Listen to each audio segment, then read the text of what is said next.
Hi everyone, I'm Luna. And I'm Claire. And welcome to our new podcast, Claire de Luna, the struggles and successes of language learning. Woo! Jack. So, Luna, it's true that this is a new podcast, but we should also let people know that this is our first time making a podcast. Yeah. Right? Yeah. And also, listeners, this is our first ever episode. Yes, okay, Claire, you make us sound like amateurs, which, okay, we are kind of. So, to our dear listeners, we want to say thank you for tuning in. We hope you have fun and we hope you also learn something along the way. Yes! Yes, so as I said before, my name is Luna. I am a Korean native speaker, and I've been learning English for about 10 years now. I'll be one of the hosts of the show along with my friend Claire. That's me. So, hi, I'm Claire. I'm a native English speaker born and raised in Australia. I've been learning Korean for about 9 years, and myself and my friend Luna are really excited to make this podcast series. We just really wanted to share our language learning experiences with you, so we hope you'll have fun listening to it. So one of the first things we would like to explain is the purpose of this podcast. We both have studied foreign languages for many years and have been other language learners. We know it's really difficult to be fluent. It requires a lot of time and energy. So sometimes it's also really, really frustrating. So we'd like to encourage other people and ourselves and study together by sharing our experiences. Yes, we just want to share what we know. We just want to share what we know with everyone to help you also, all you language learners, know you are not alone in your struggles. We have done it too. Exactly. So speaking a different language means that you have two brains. It's like you are living in many different worlds. You can have different perspective and views on the same things. It can really broaden your way of thinking. But sometimes I feel like my personality changed a little bit when I'm speaking. Yeah, that's the same for me. So when I speak Korean, when I speak a foreign language, I feel like I can, particularly with Korean, I can be more direct with people. Whereas in my native language, I feel like my personality is a bit more shy or withdrawn. But somehow with Korean, even though it's not my native language, I feel like I can talk more confidently or directly with people. It's weird. It really is like having a second brain. Yeah, you think? Yes, sometimes I think like that. I feel like I have many brains. I just think literally in a different ways when I'm speaking English. And also I think that when you're learning a foreign language, you can, it gives you this ability to travel and explore the world, even if that travel and exploration is just through the TV. Even if you were just watching a TV or a movie shot in a foreign country or is in a foreign language, you know, one of the most rewarding experiences I think with language learning is you're watching a TV show and they say something, and even if it's just a simple phrase or a greeting, and you can understand it, and then the subtitle comes up and you knew it. You knew what they said even before the subtitle.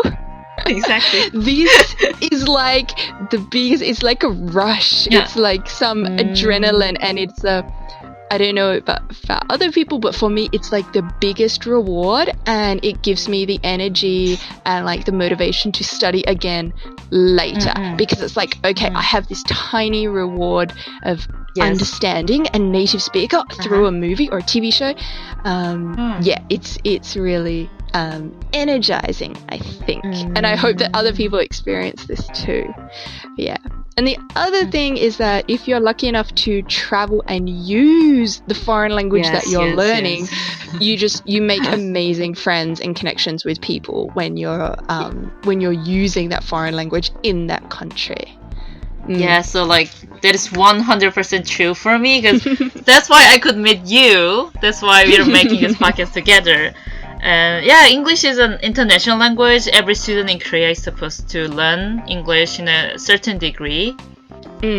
But yet, if you're a native English speaker like me, I had a completely different upbringing. We're not supposed to learn any other exact language, but we just we have a bit of a mixed education where you might learn a bit of Italian or a bit of Chinese or a bit of Japanese, and so therefore I finish high school and I feel like I am behind in my education, and then I get to university and I meet all these international students who can speak English fluently, and I'm like, I only have one language.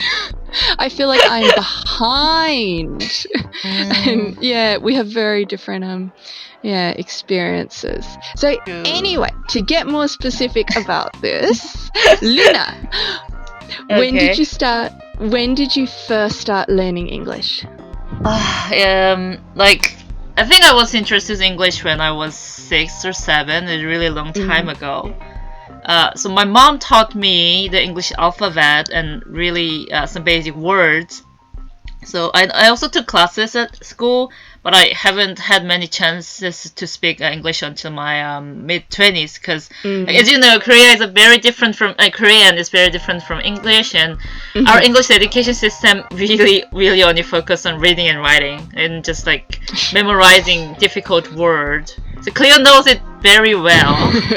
In the past, I have worked as an English teacher in Korea, and I saw how people put so much time and energy and money into learning English, and they put so much money towards trying to get a good English test score.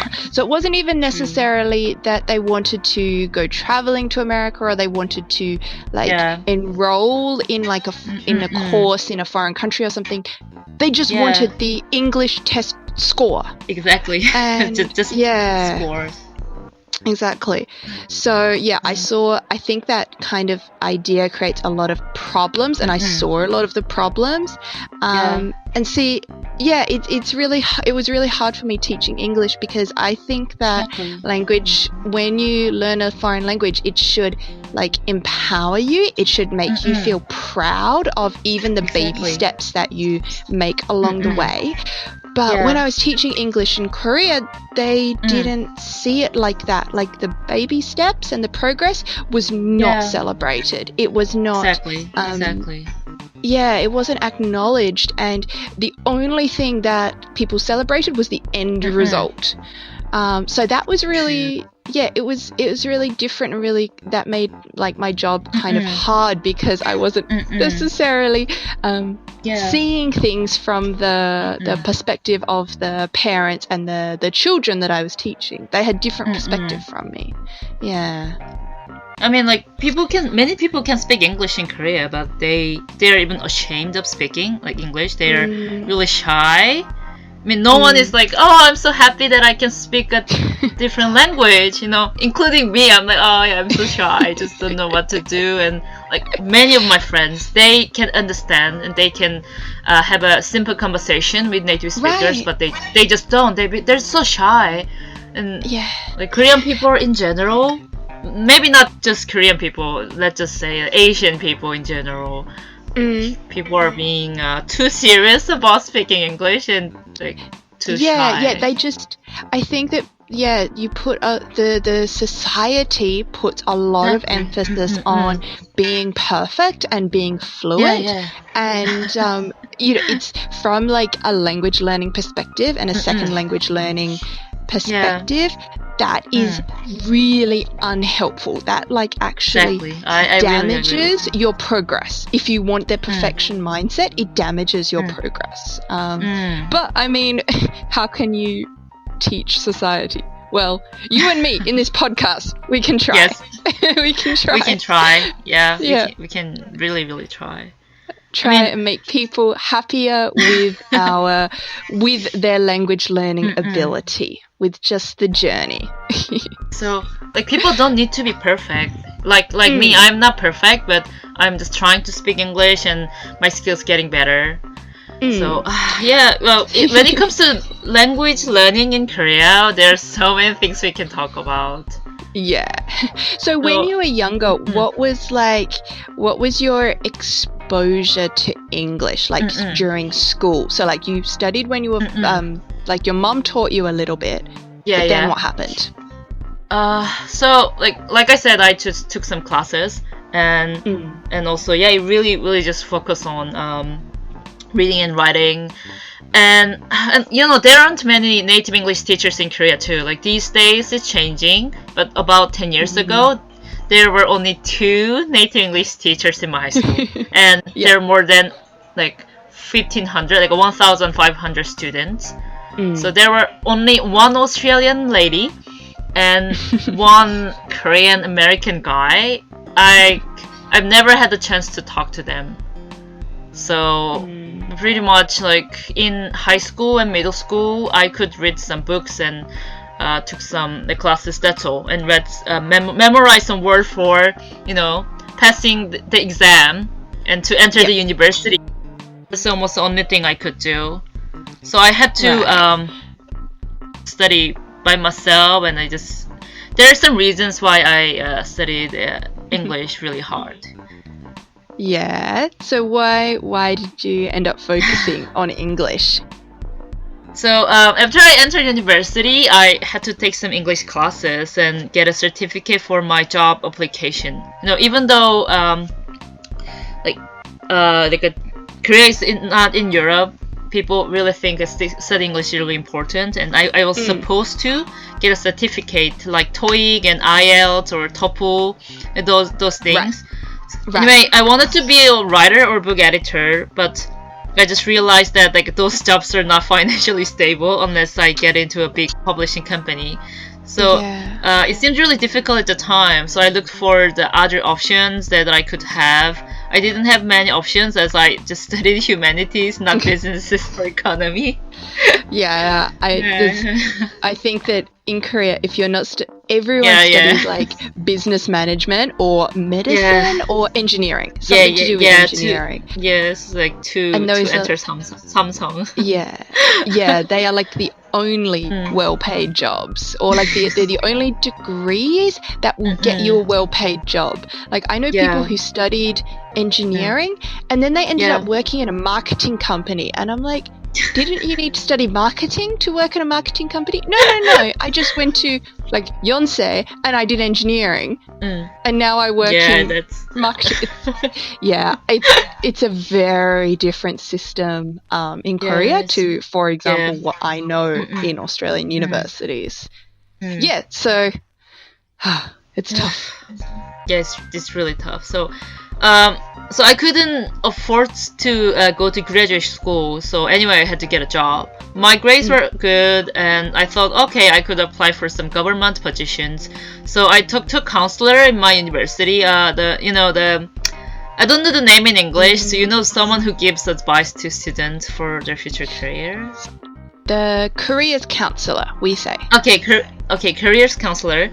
So thank you, and I described the job I want to have to the career counselor guy, and talk about the government departments related to the job I wanted.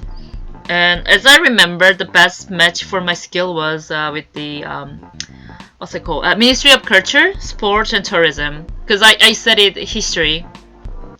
So I talked about it, and he answered me, "Can you speak English fluently?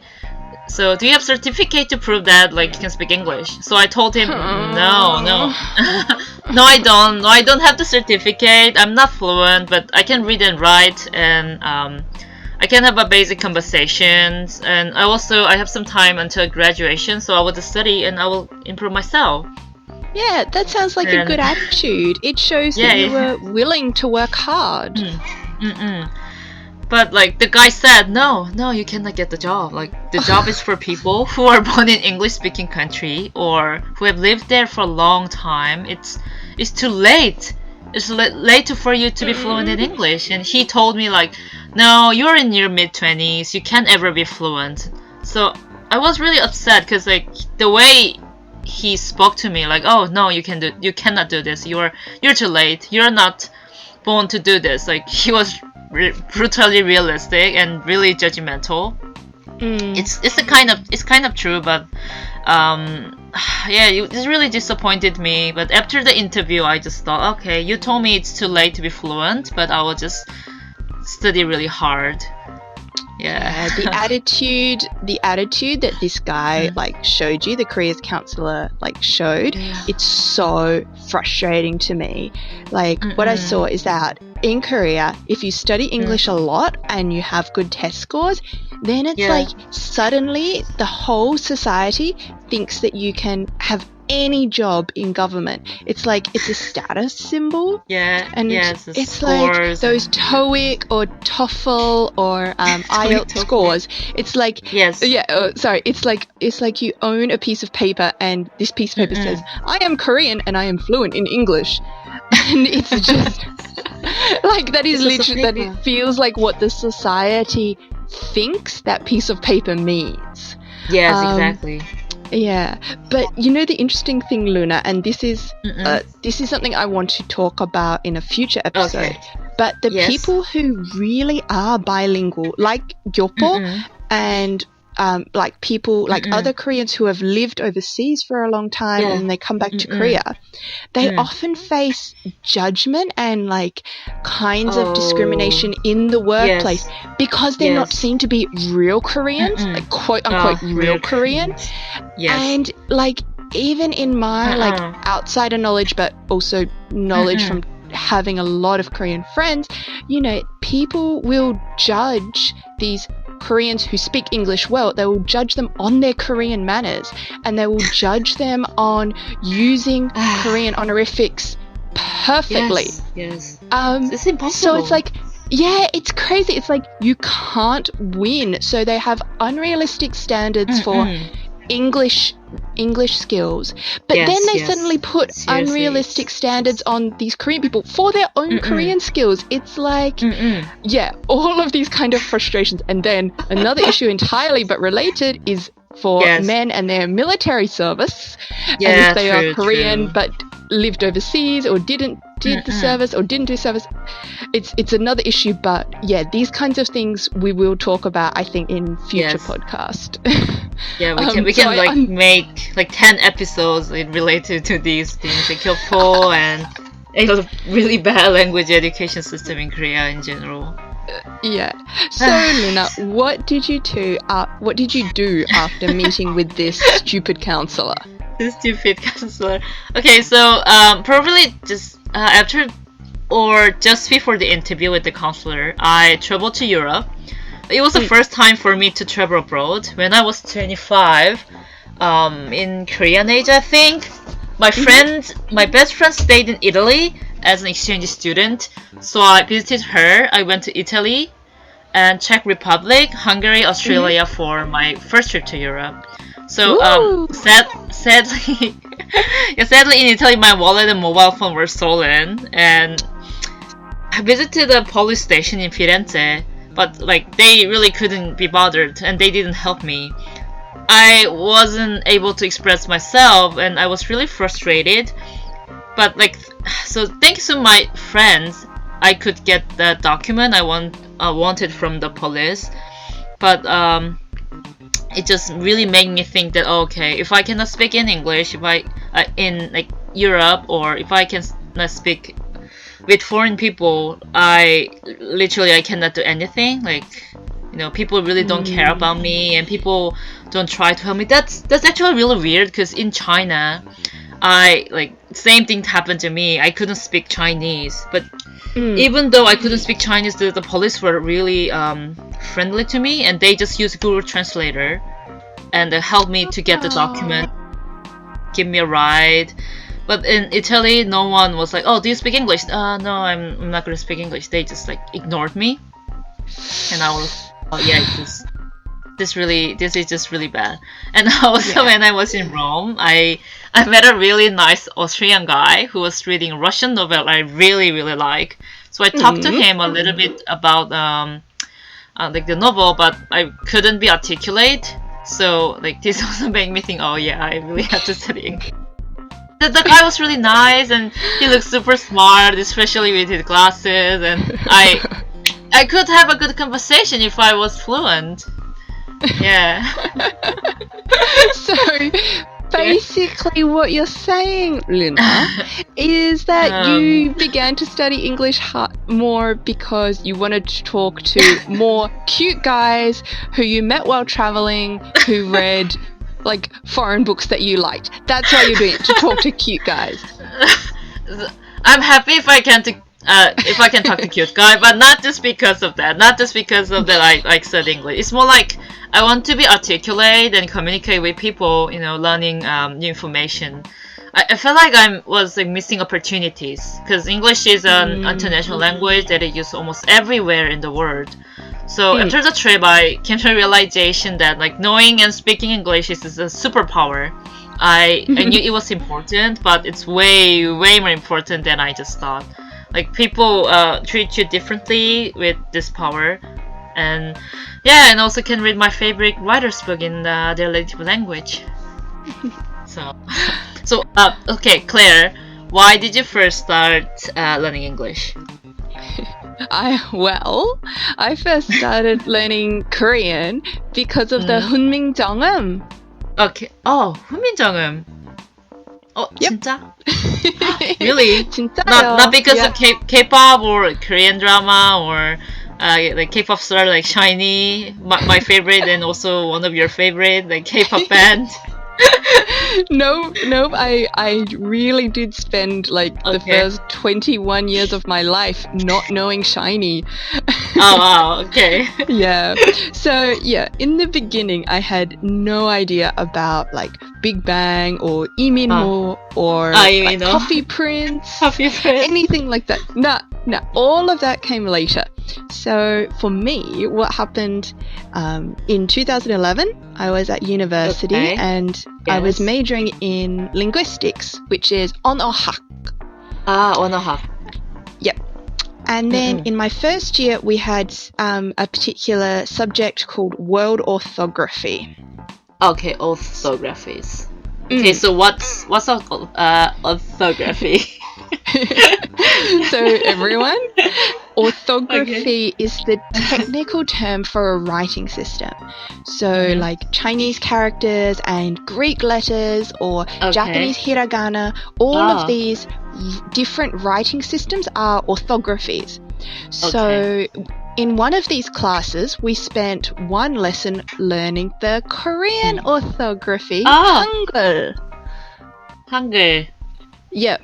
And when our lecturer started talking about Hangul, I was amazed. I was just really, really impressed about King Sejong and the fact that King Sejong recognized that the Chinese characters were hard for the regular people to learn, and the fact that he wanted his people to read and write. He wanted Koreans to be literate, and then he and his scholars, like in English, it's translated as the Hall of Worthies. So I guess like they were, but basically I guess they were like the smartest scholars in Korea, right? So King Sejong, he and these scholars together, they developed an orthography that is based on the shape of the mouth. So the symbols and the letters kind of represent the shape of the mouth when you make that sound. And all of these things about the history of the Korean language and Sejongdaewang, all of this was new to me, and I was totally amazed.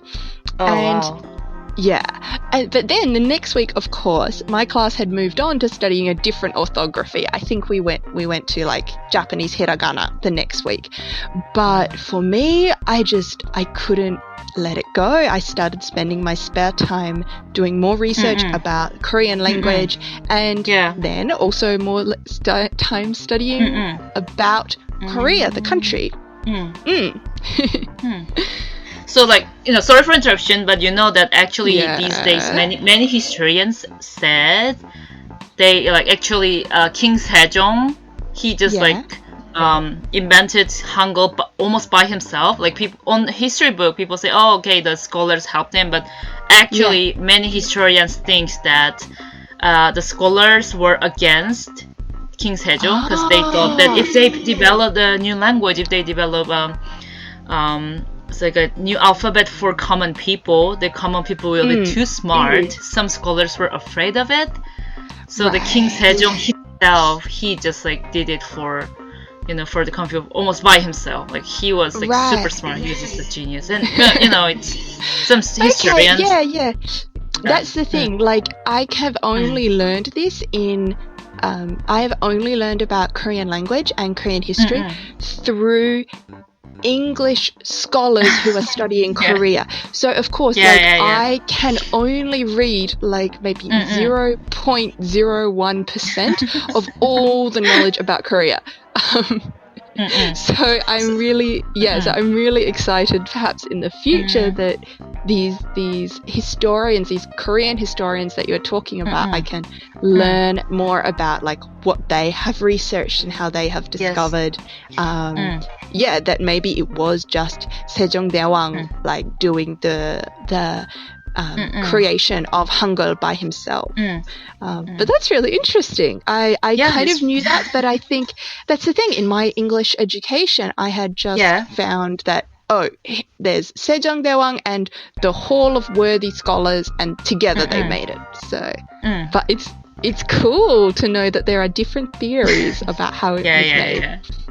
Yeah. So, like, you're kind of a fangirl of King Sejong. Yes, you know what? I am a fangirl of King Sejong, and that's fun, and I am happy with that. So you learn about Korean language in university, but like when did you start learning the Korean language for your own interest?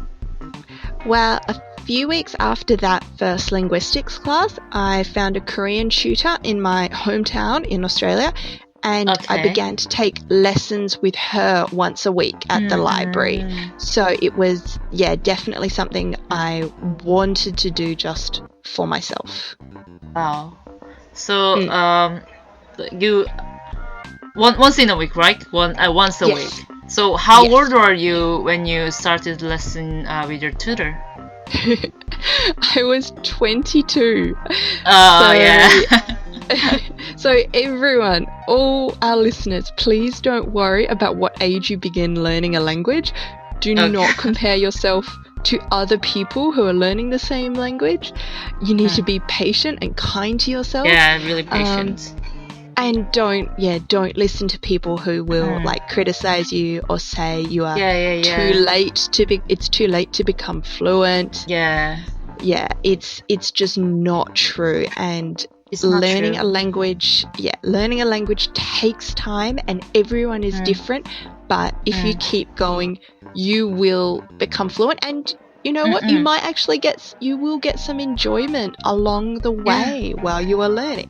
So that's what I really want to make the point. People just keep going. Keep going. Like the stupid counselor who told me that, you cannot do this. He will be really surprised if he knows that I'm, making a podcast with you. Exactly. It's good revenge. So you began Korean because it interested you, but like, did you have any goals? What was your motivation? That is a really good question.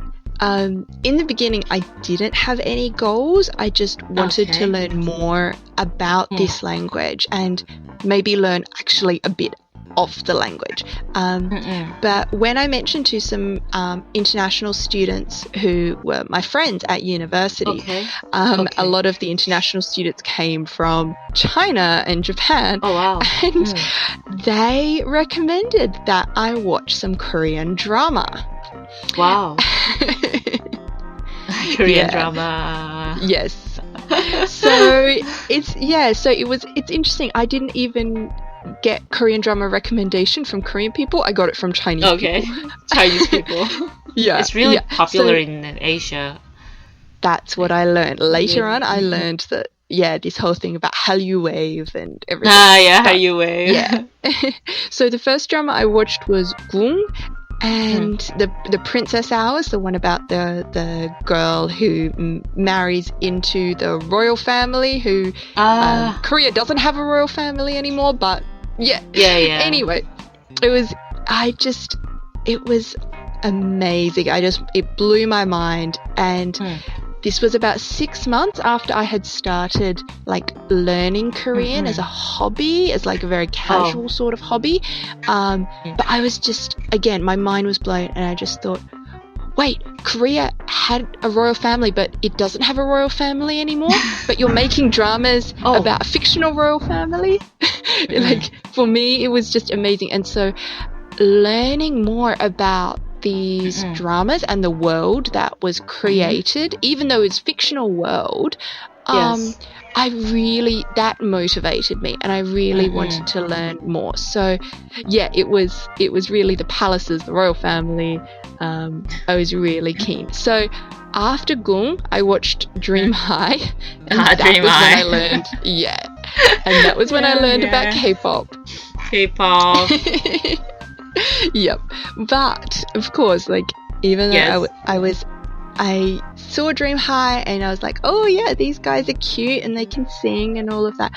But I also, of course, I am a nerd and I wanted to do more research. So I went back and looked at what is the history of K-pop. And so Dream High, of course, Dream High, it was the current era. So it was like Tiara and like 2PM and Miss A. And so it was that whole IU, and it was that whole generation of pop stars.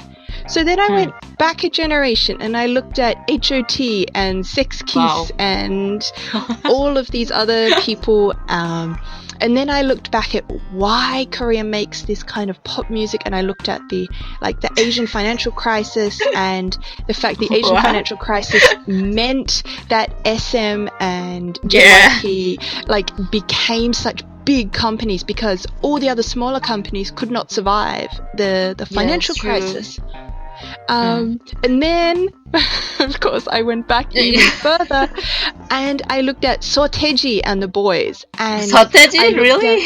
Yes, yeah. And I looked at rap and hip hop, and the fact that censorship in Korea finished in about between 1990 and 1992.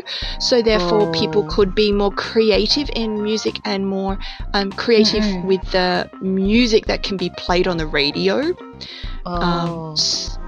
So back at all these things, and it was really interesting to me, and so learning more about that meant that I wanted to learn more Korean, so that was really motivating. I mean, I think you know more Korean music than more than me. Maybe you can we can cover the history of Korean music later, I think. Yes, okay, everyone. So please look forward to our episode. We can call it Australian Girl Talks About Korean Music History. Korean music history. Yeah. So it was essentially, the more I learned about Korea's uniqueness, the more I loved it.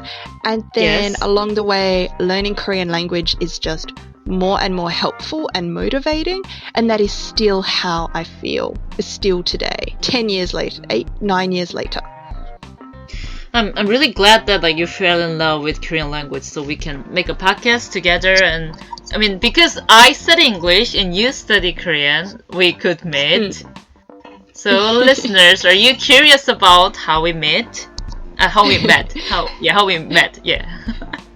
Yeah. So listeners, next episode we will talk about how we study foreign languages, and also Luna and I will tell you more about how we met. So thank you for listening. Yay! So thank you for listening to the first episode, everyone, and see you next time. Okay.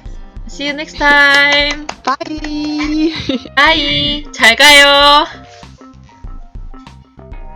잘 가.